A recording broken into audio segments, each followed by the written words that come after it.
गांडीव फेंक दिया अर्जुन ने,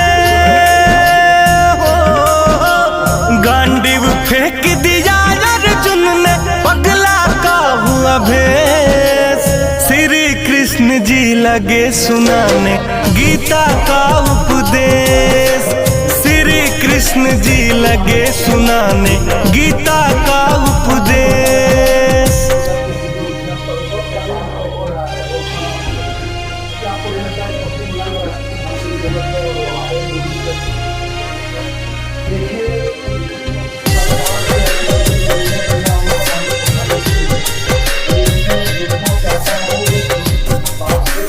मृत्यु निश्चित है उसकी रे जिसने जन्म लिया है, पैदा होके सदा सदा इस जग में